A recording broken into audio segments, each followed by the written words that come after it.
a todos.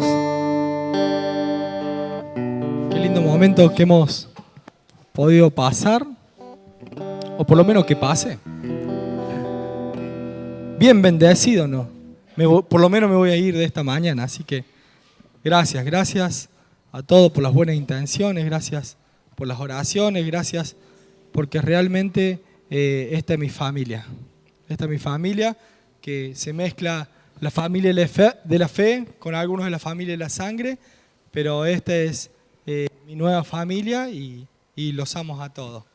Así que bueno, hoy vamos a considerar un poco la palabra y vamos a hablar de algunos textos que son conocidos y que a veces lo mal entendemos o nos quedamos con la parte de la bendición y no nos quedamos con la realidad. La palabra dice que somos bendecidos y salimos somos bendecidos, pero a veces después decimos ¿en qué somos bendecidos?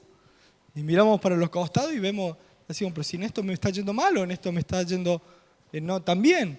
Entonces decimos, ¿en qué somos bendecidos? Hoy voy a hablar más que todo de la palabra en donde Jesús nos transforma, nos hace reyes y sacerdotes. Muchos dicen, somos reyes, pero todavía no tenemos reinado, así que vamos a reinar en la era venidera, el día de mañana cuando estemos en el cielo. Y nos quedamos pensando en que vamos a ser reyes allá. Y la palabra dice otra cosa. Entonces a veces nos engañamos con eso, porque como no tenemos el reinado, como no estamos reinando, decimos, bueno, entonces será más adelante. Nos dice que somos sacerdotes. Y bueno, como no somos sacerdotes de la humanidad, entonces decimos, bueno, soy sacerdote de mi casa. Por ahí medio raspando.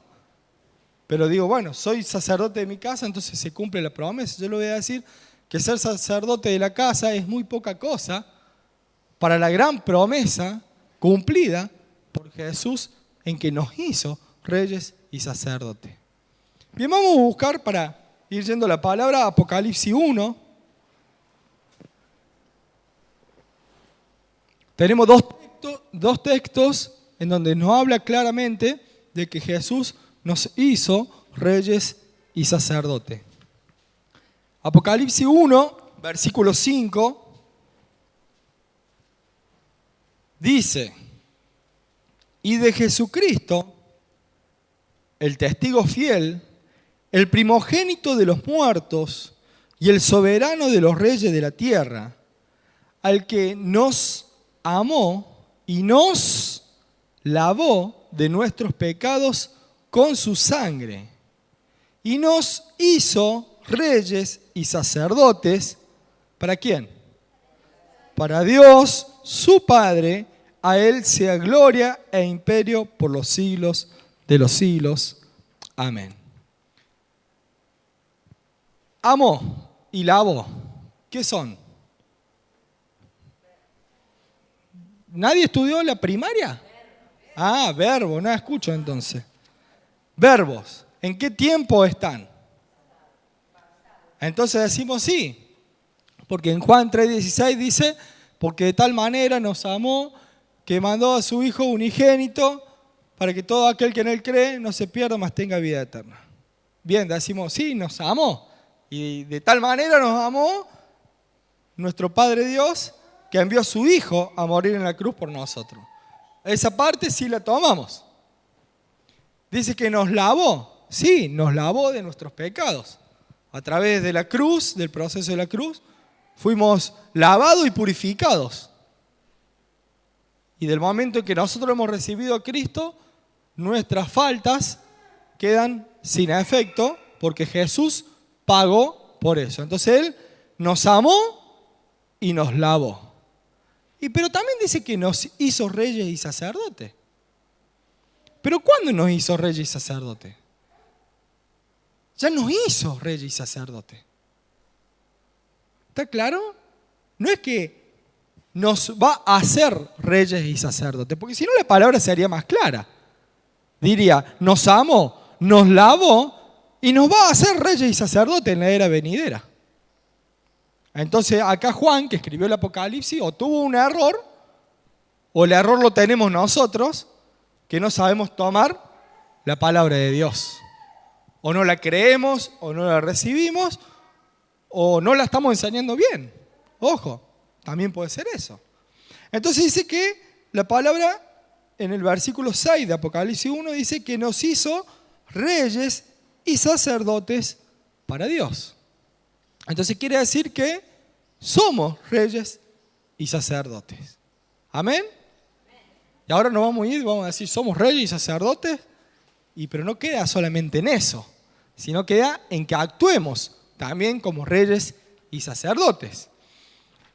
Vamos a buscar en el capítulo 5 de Apocalipsis, que está un poquito más claro lo que dice la palabra. Dice Apocalipsis, versículo 10. Así salgo más lindo en la foto. Ahí está. Versículo 10 dice, y nos ha hecho para nuestro Dios, ¿qué cosa? Y reinaremos, dice, y nos has hecho para nuestro Dios reyes y sacerdotes, y reinaremos sobre la tierra. Algunos que son más teólogos y no quieren tomar las promesas de Dios porque no la pueden hacer funcionar, dicen, bueno, vamos a reinar en la tierra transformada. Cuando pase el arrebatamiento y el Armagedón y Dios transforme la tierra, entonces arman teologías sobre cosas que todavía no han sucedido y que la palabra es mucho más clara que eso. Y no le busquemos la quinta pata al gato, porque dice que nos hizo ya reyes y sacerdotes y nos dio el lugar para que reinemos. Y el lugar para reinar es la tierra. El lugar para reinar es este. Este lugar es para reinar. ¿Y qué pasa que no estamos reinando? Porque si estuviéramos reinando, si la iglesia, los hijos de Dios, hubieran tomado el lugar de ser reyes y sacerdotes, no pasarían las cosas que están sucediendo en la tierra. Si los hijos de Dios tomáramos el lugar de reyes y sacerdotes, las cosas que están sucediendo, la maldad, la violencia, las cosas malas que están pasando, no tendrían que existir, porque sería un gobierno de hijos de Dios. Entonces, la iglesia no está tomando el lugar que le corresponde. Aún nosotros, individualmente, no estamos tomando el lugar que Dios nos dio a nosotros a través de Jesucristo y que Jesucristo lo pagó muy caro para que nosotros pudiéramos ser reyes y sacerdotes. A ver, vamos a profundizar más todavía. Vamos a buscar 1 de Pedro 2:9.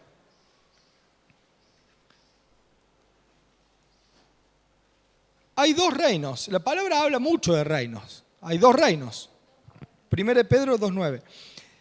Hay dos reinos. Está el reino de las tinieblas y el reino de Dios. La palabra es clara cuando habla únicamente de dos reinos. El reino de las tinieblas y el reino de Dios. Por eso Jesús predicaba arrepentidos porque el reino de los cielos se ha acercado. O sea, hay un reino que quiere tomar posesión sobre un lugar en donde ya antes había reinado y quiere reinar. ¿A través de quiénes? A través de nosotros. ¿Qué es lo que es un rey?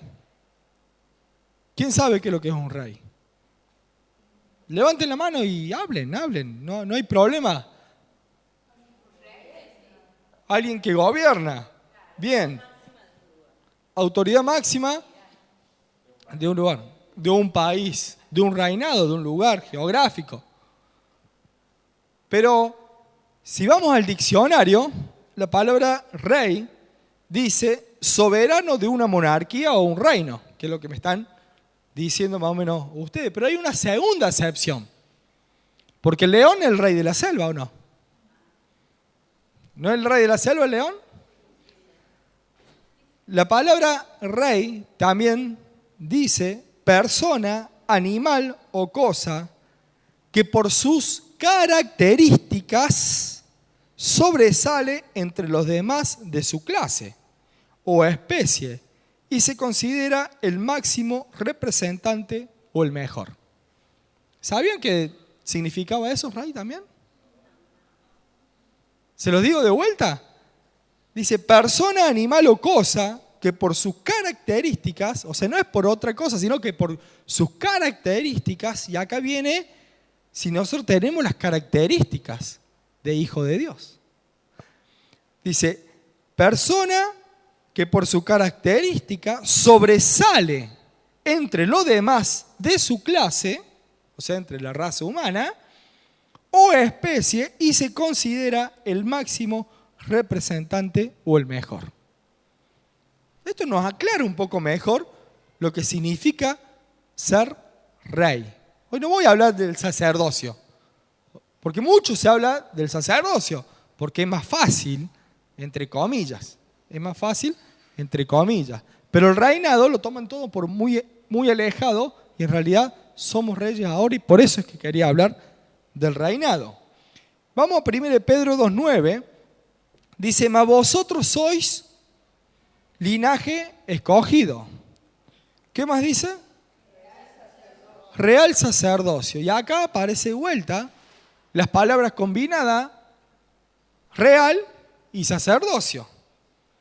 Real significa, en el diccionario, que tiene existencia verdadera y efectiva. O sea, podemos decir un verdadero sacerdocio. Pero hay una segunda acepción de real. Y la acepción de real es relacionado con rey, reina o realeza. Y en esta palabra, considerando los otros dos versículos que habíamos visto, cuando la palabra te dice, mas vosotros sois linaje escogido, real sacerdocio, está hablando de un sacerdocio de reyes. Un sacerdocio de realeza, no un sacerdocio verdadero, sino, obviamente que un sacerdocio verdadero, pero es un sacerdocio de realeza. Dice, nación santa, pueblo adquirido por Dios, y ahí aclara para qué. Ahí aclara para qué somos reyes. Dice, para que anunciéis las virtudes de aquel que os llamó de las tinieblas a la luz admirables, vosotros que en otro tiempo no erais pueblo, pero que ahora sois pueblo de Dios. Que en otro tiempo no habíais alcanzado misericordia, pero ahora habéis alcanzado misericordia. Bien, entonces, nosotros antes no éramos pueblo de Dios, no éramos ni reyes, no éramos ni sacerdotes, no éramos nada. El Señor nos rescata, nos hace de su pueblo, y no solamente que nos hace de su pueblo, sino que nos pone la capa y la corona.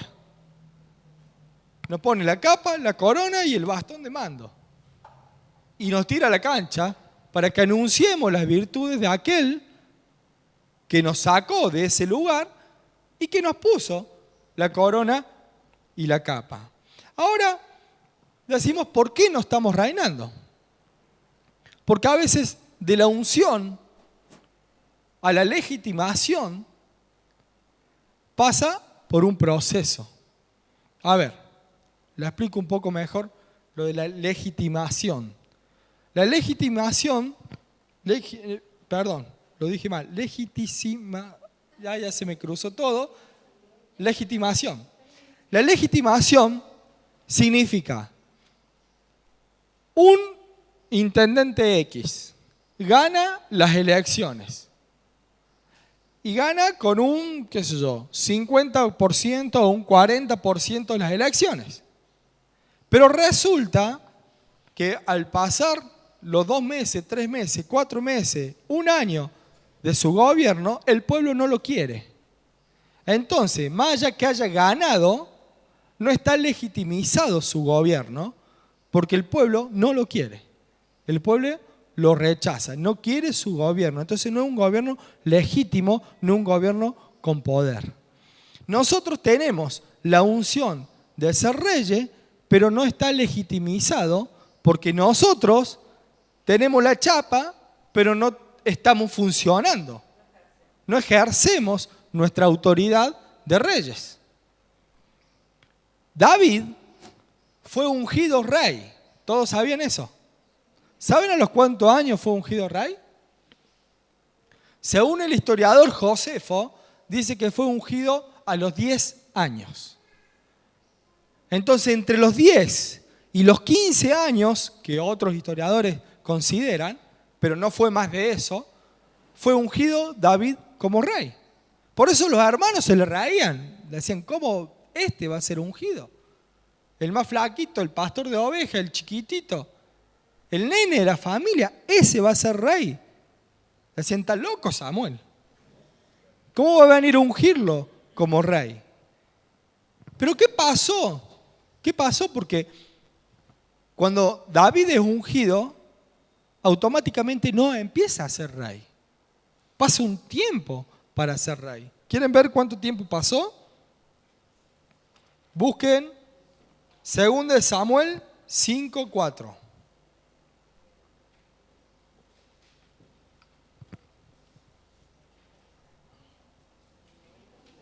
Según de Samuel 5:4. Dice, era David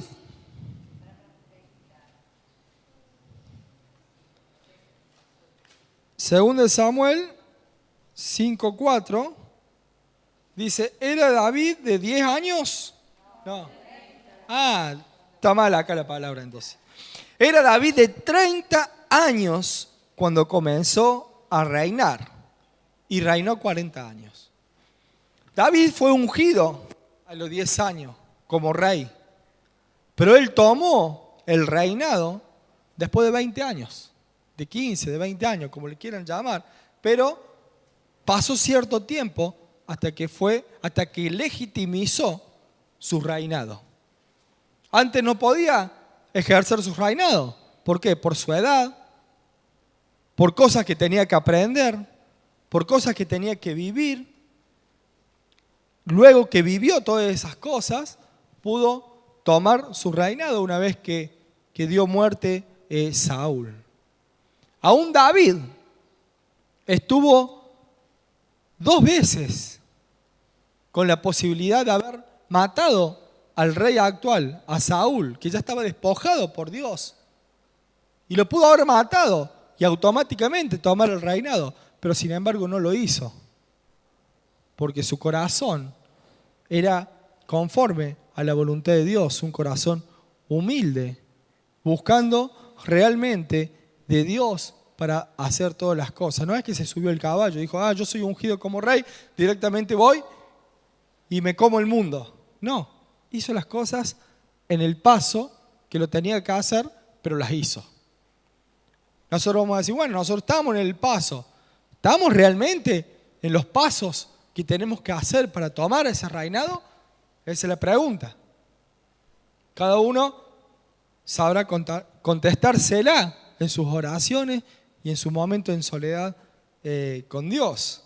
David, para poder llegar a ser rey, libró muchas batallas.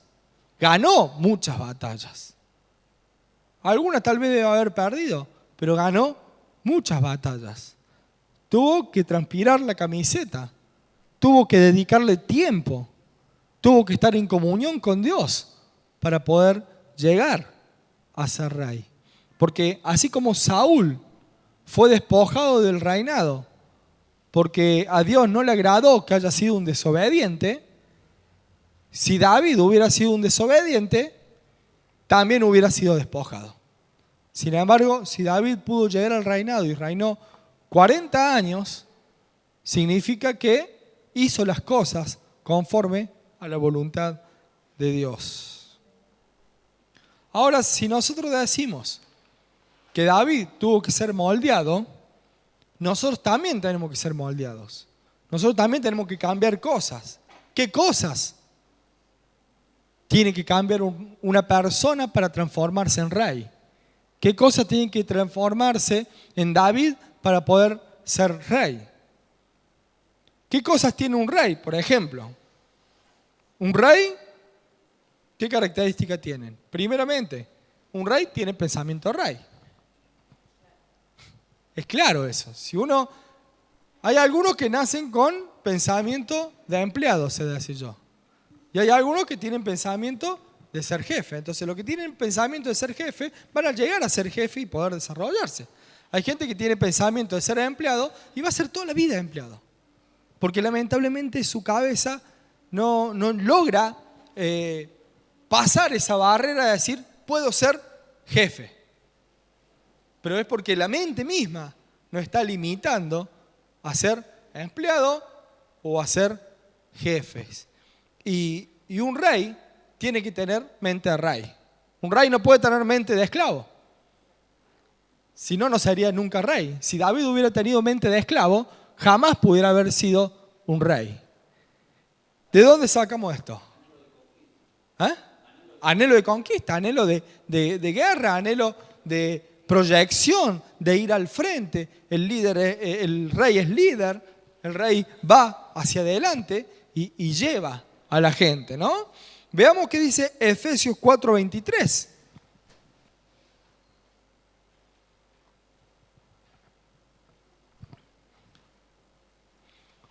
Un rey tiene una actitud distinta en los pensamientos, porque todo pasa por la actitud, no por lo que sucede en nuestra cabeza, sino cuál es nuestra actitud de pensamiento. Nosotros en el mundo tenemos actitudes en nuestros pensamientos pesimistas, negativas. Que, sí, dependemos de la suerte, dependemos de que si llueve o no llueve, de que si hace frío o hace calor. Nosotros tenemos que cambiar esa actitud de pensamiento. Y dice la palabra en Efesios 4:23, y renovaos en el espíritu de vuestra mente. ¿Qué significa renovarse en el espíritu de vuestra mente? Es cambiar la actitud de pensamiento que tenés. Ya siendo un hijo de Dios, siendo un rey, tenés que tener una actitud positiva en tus pensamientos. Voy a hacer esto, me va a ir recontra bien, por eso es que lo hago. Aunque después te vaya mal, no importa. Pero tu actitud tiene que ser de victoria. Porque si yo digo, no voy a hacer esto, pero me va a ir mal, y seguro te va a ir mal. Ya tenés más de la mitad de la batalla totalmente perdida. Entonces, si uno dice, voy a arrancar y hago esto, tiene que ser en fe, tiene que ser en victoria, tiene que ser con una actitud totalmente positiva. Una actitud realmente que diga, me voy a llevar todo por delante hasta conseguir el objetivo que yo quiero. Obviamente también que esté en la voluntad de Dios, porque si no está en la voluntad de Dios, estamos fritos. Entonces, antes debemos orar, debemos ver que no contradiga nada de la palabra y entonces directamente luchar y ir hacia adelante. Pero por eso la palabra dice, renovaos el espíritu de vuestra mente. ¿Cuál es el espíritu de vuestra mente? La actitud que nosotros tenemos antes nuestros pensamientos, antes de decidir, antes de obrar. Un rey, ¿qué más tiene un rey? Si nosotros vemos la televisión y vemos en los actos así importantes, ¿cómo diferenciamos cuál es el rey? La presencia, la vestidura, ¿no es cierto? Porque por ahí no lo escuchamos hablar, no lo vimos obrar, pero la vestidura que tiene el rey te marca una diferencia. Un rey no anda vestido así nomás. Un rey no lo van a ver croto así como nos vemos entre nosotros. Ahí cuando estamos en el río, cuando andamos caminando por la calle. Un rey tiene una vestidura elegante, una vestidura que sabe que lo está viendo todo el mundo. Se diferencia de los demás, pero además todos los medios están a la vista del rey. Todos los medios buscan la fotografía del rey, buscan mostrar al rey, miran al rey, ven a ver si tiene algo mal, a ver si tiene descosido una parte del saco para después sacar el cuero, ¿o no pasa eso? Principalmente en las revistas de chumerío o de farándula, ¿qué buscan? A ver si el rey o la reina tienen algo que no combine como para después darle por ese lado. Ahora, ¿cuál es la vestidura que tiene que tener un rey un hijo de Dios. Ya no estoy hablando de una vestidura física, no estoy hablando de un saco, de unos zapatos. Estoy hablando cómo tenemos que estar luciéndonos nosotros delante del mundo y del exterior. Estamos en Efesios. Efesios 4:24 dice, y vestíos del nuevo hombre, creado según Dios en la justicia y santidad de la verdad. Quiere decir que nuestra vestidura tiene que ser justicia y santidad. Tiene que haber santidad y justicia en nosotros para que el mundo vea que realmente tenemos la vestidura de rey, vestidura de hijo de Dios. Vamos a ver otro pasaje. Romanos 13:14. La vestidura del rey siempre es prolija, es intachable. Y la vestidura nuestra también tiene que ser igual. Tenemos que tener una vida prolija, una vida intachable, una vida en donde cualquiera que nos vea diga, este es distinto, este es un rey. Dice Romanos 13:14, sino vestíos del Señor Jesucristo y no proveáis para los deseos de la carne. Quiere decir que si nosotros hacemos cosas que nos atraiga la carne, no tenemos la vestidura de rey. No van a ver un rey vestido con vestidura de rey haciendo payasadas o haciendo cosas que sean para que después se le burlen o cosas que lo avergüencen. Si nosotros seguimos los deseos de la carne, estamos avergonzando nuestras vestiduras. Entonces, por eso es que nosotros tenemos que vestirnos en santidad y en justicia. Esto no significa que no nos podemos divertir. Sí nos podemos divertir. Los reyes no, calculo que se ríen. Y nosotros, está bien que podamos divertirnos, que podamos sonreír. Es más, los reyes tienen linda sonrisa cuando saludan a la gente. Nosotros también podemos tener esa sonrisa de una vida en gozo, de una vida alegre, pero no una vida avergonzada por nuestros pecados o por nuestra carne, sino que sea una vida en alegría por estar bien con el Señor. ¿Bien? Un rey tiene que tener carácter. Si un rey no tiene carácter, el reino se le daría vuelta. Ahora, ¿cuál es el carácter que tenemos que tener como rey? Esa ya es una vestidura interior que va dentro de nosotros, que es un carácter que tan solamente lo podemos ver nosotros, saberlo, y bueno, y obviamente que Dios también lo sabe. Tal vez nosotros no lo podemos identificar de una persona o de otra, pero sí lo podemos saber lo que nosotros estamos teniendo. Un carácter del rey lo podemos encontrar en Colosenses 3:12.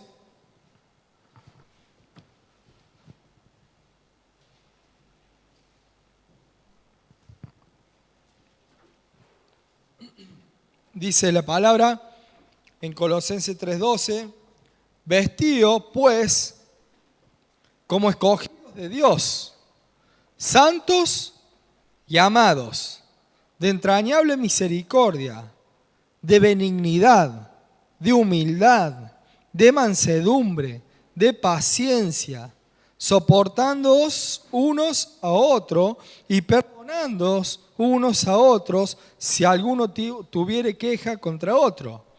De la manera que Cristo os perdonó, así también hacedlo vosotros. Y sobre todas estas cosas, vestíos de amor, que es el vínculo perfecto. Y la paz de Dios gobierna en vuestros corazones, a la que asimismo fuiste llamado en un solo cuerpo, y sed agradecidos. ¿Cuántos puntos podemos sacar del carácter de un rey? Primero tenemos que ser santos y amados.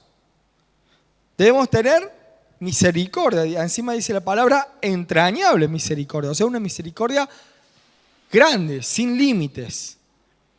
De benignidad, de humildad, de mansedumbre, de paciencia, de soportarse unos a otros y de perdonarse también unos a otros.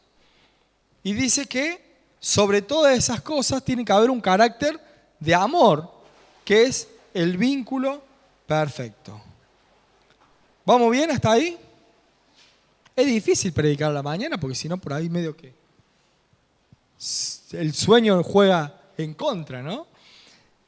Un rey tiene que tener vestidura de rey y los reyes siempre se consideraban a que iban primero en la guerra. Se ponían en un costado, pero el rey lo primero que hacía era poner la cara, poner la autoridad y estaba delante de la guerra. Para llegar a ser rey, David tuvo que ganar muchas batallas. La primera batalla que tuvo, ¿contra quién fue? Contra Goliat. Tuvo que pelearse y enfrentarse él, mano a mano, contra un gigante. Y nosotros también nos vamos a tener que enfrentar contra gigantes. Pero ya no van a ser gigantes en cuanto a lo físico, aunque tirarle piedra o cosas así, sino nuestros gigantes van a ser nuestros problemas. Nuestros gigantes van a ser las cosas que no te dejan tomar ese carácter de rey. Y esos gigantes también hay que enfrentarlos. Nosotros tenemos que estar vestidos para la guerra, para la batalla. Efesios 6:11.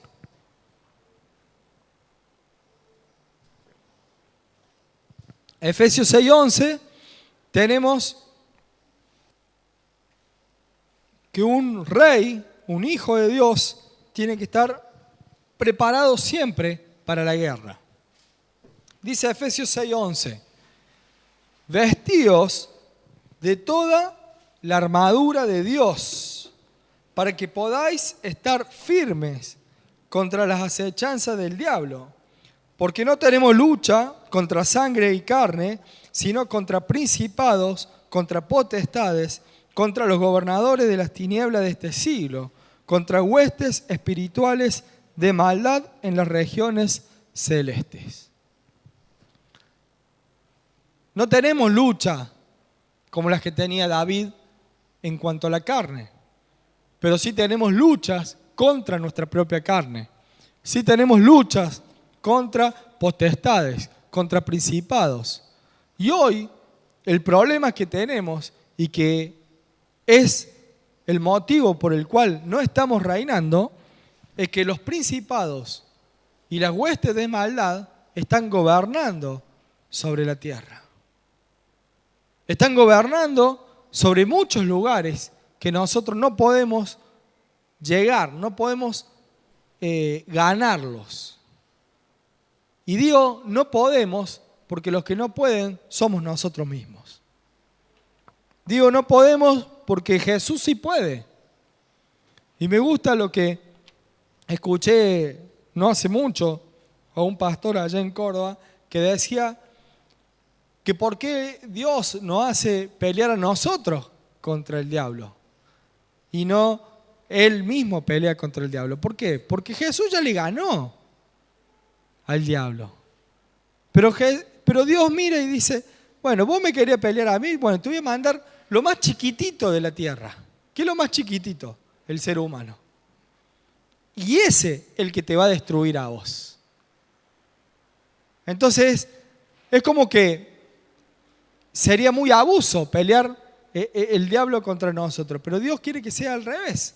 Quiere que nosotros, así, con todos nuestros defectos, con todas nuestras dificultades, con todas nuestras cosas de ser tan chiquitito, le podamos ganar. Y nosotros sí podemos ganar porque tenemos el poder de Dios para utilizarlo a nuestro favor.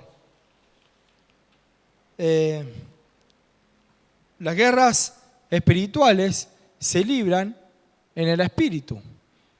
Parece que no fueran reales, pero son mucho más reales que las guerras mismas. Hay batallas espirituales permanentemente en nuestras vidas. Hay batallas espirituales permanentemente en la iglesia. Y somos nosotros los que bloqueamos con una mentalidad de no reyes, con una mentalidad que no la tienen los reyes, con una mentalidad de decir, no, que vamos a ir a avanzar sobre esto si hay cosas que son más fuertes. No, ¿qué vamos a ir a hablarle a este si no, este no va a sacar zumbando? ¿Qué vamos a ir a decirle a este de Dios si este siempre lo rechazó a Dios? No me va a abrir ni la puerta. Entonces nosotros estamos limitando el avance de la iglesia. A nosotros el Señor nos mandó ¿a qué cosa? ¿A qué habíamos dicho que nos había mandado? A anunciar las virtudes.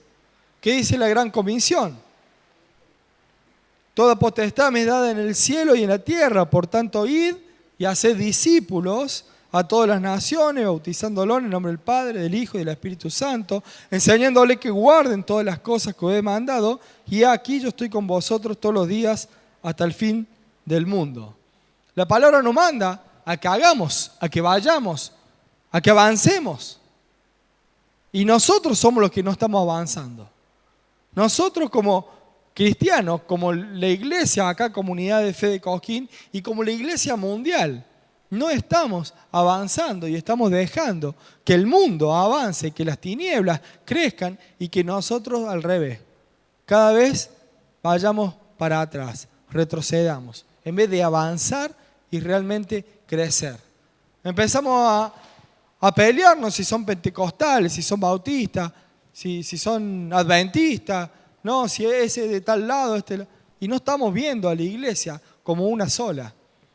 No estamos haciendo sectarios por estar pensando que cada uno va a ser salvo de acuerdo a la denominación que tiene, en vez de pensar en una sola iglesia universal, pero conforme a la palabra de Dios, y no metiéndole los ídolos y la contaminación del paganismo que tenían las iglesias cuando apareció Constantino. Y hoy la vida de la iglesia es muy parecida.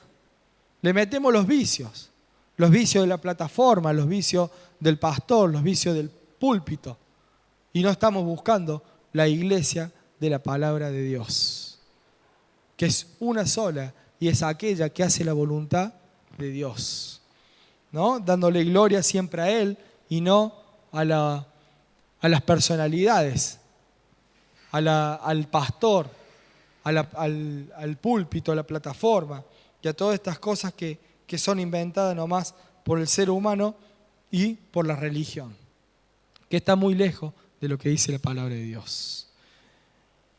También la palabra nos dice que no solamente somos reyes, sino que somos embajadores. Veamos 2 Corintios 5. Y mientras le voy diciendo qué es lo que es ser embajador. Embajador, dice la palabra, dice el diccionario, en la primera acepción es diplomático del más alto nivel, que es el representante oficial de un estado ante otro. Y la segunda acepción dice persona que es reconocida en el extranjero como máximo representante nacional de una determinada actividad. Dice normalmente artística o deportiva. Pero somos lo máximo representante de otra nación, de otro estado. Los embajadores son los máximos representantes. Dice 2 Corintios 5:19 que Dios estaba en Cristo reconciliando consigo al mundo, no tomándole en cuenta a los hombres sus pecados, y nos encargó a nosotros la palabra de la reconciliación. Así que, dice el versículo 20, somos embajadores en nombre de Cristo, como si Dios rogase por medio de nosotros, o rogamos en nombre de Cristo, reconciliados con Dios. Entonces, un título más que nos da la palabra, un título más que nos da Dios. No solamente que somos reyes y sacerdotes, sino que somos embajadores en esta tierra. ¿Y embajadores de quién? Embajadores del reino de Dios. Somos los máximos exponentes, los máximos representantes del reino de Dios en la tierra. Es fuerte. ¿Y qué estamos haciendo por eso? Si somos los máximos representantes, quiere decir que lo que hagamos en nuestra vida es lo que estamos representando al reino de Dios. Entonces, si uno es embajador, hagamos de cuenta que la Milenita es la embajadora. Y yo no conozco a Dios, no conozco a Cristo, yo estoy en el mundo, estoy en el reino de las tinieblas, y yo la veo a la Milena, cómo es su vivir. Yo digo, ese es el vivir del reino de Dios. El problema es cuando no hay diferencia entre lo que yo hago como un miembro del pueblo de las tinieblas a lo que hace un embajador del pueblo de Dios. Si no hay diferencia, vaya problema que tenemos los hijos de Dios. Porque si no hay diferencia, significa que estamos haciendo quedar re mal al reino de Dios. Si hay diferencia, bienvenidas sean, porque eso es lo que va a traer a la persona que está en el reino de la tiniebla a poder entrar al reino de Dios. ¿Por qué las embajadas, algunas están vacías y otras están llenas? Cuando hubo el problema en el 2001 y en España estaban las cosas bien y en Estados Unidos las cosas estaban bien, las embajadas de España y la embajada de Estados Unidos acá en Córdoba estaban llenas. ¿Por qué? Porque la gente se quería ir. La gente se quería ir de este país.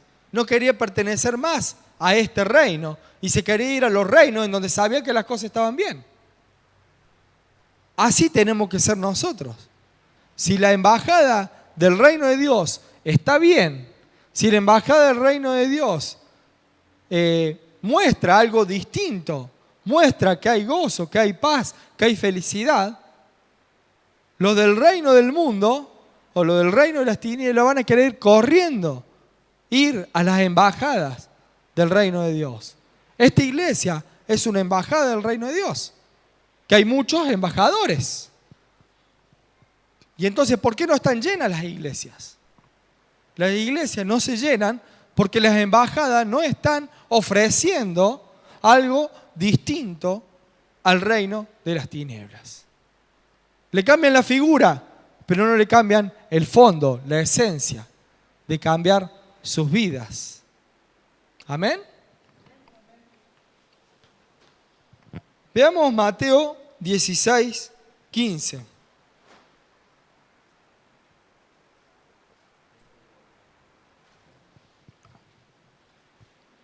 Mateo 16, 15. Un pasaje que muchos han peleado por este pasaje, por las interpretaciones, pero yo no me voy a ir a las interpretaciones, sino voy a ir a lo que dice literalmente la palabra. Dice, Él les dijo, ¿y vosotros quién decís que soy? ¿Yo? Respondiendo Simón Pedro dijo, tú eres el Cristo, el Hijo del Dios viviente. Entonces le respondió Jesús, bienaventurado eres, Simón, hijo de Jonás, porque no te lo reveló carne ni sangre, sino mi Padre que está en los cielos. Y yo también te digo que tú eres Pedro, y sobre esta roca edificaré mi iglesia. ¿Y qué más sigue? Y las puertas del Hades no prevalecerán contra ella.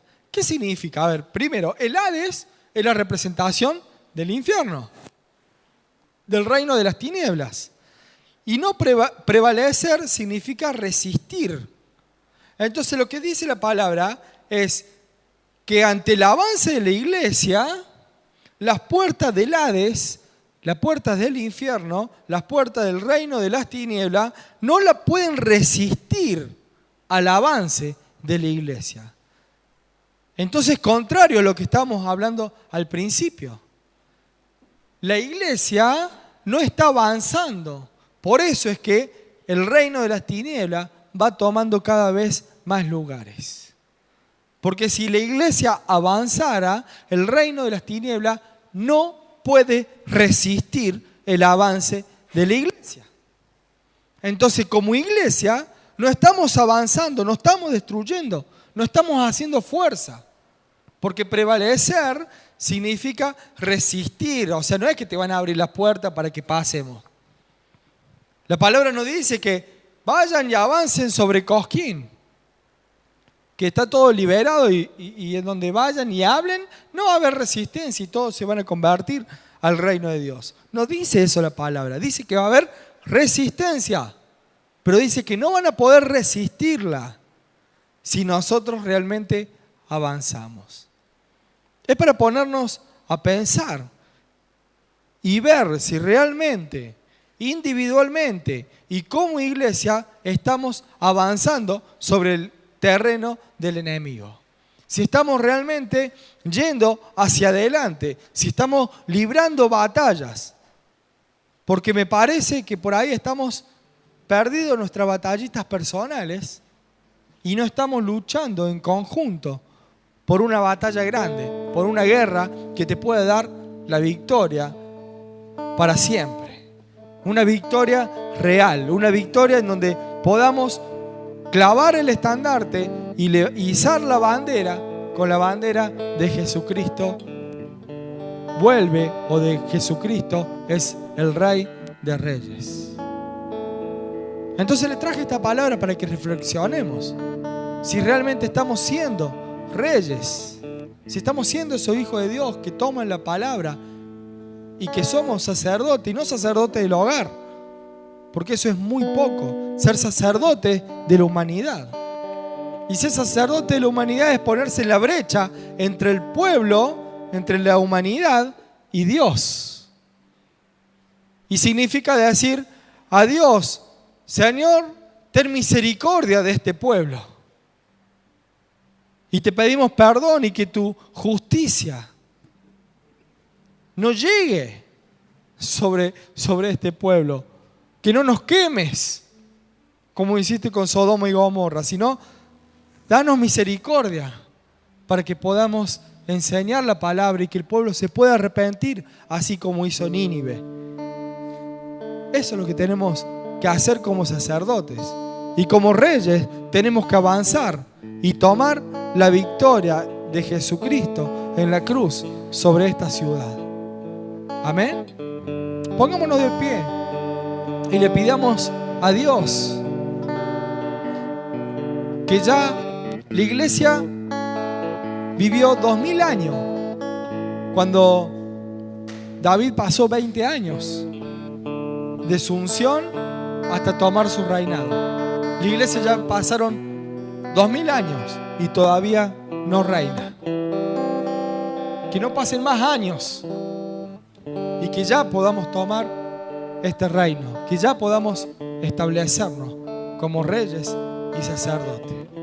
Padre bendito, en el nombre de Jesús, te damos toda la gloria, te bendecimos y te exaltamos, Padre. Y hoy pudimos entender que no es que vamos a reinar en el día venidero, sino que hoy podemos estar reinando. Solamente es culpa nuestra que no hemos tomado tu palabra y que no hemos ejercido fe sobre las cosas que tú ya nos diste a través de Jesucristo. Por eso es que tomamos, Padre, tomamos este reinado, tomamos este sacerdocio.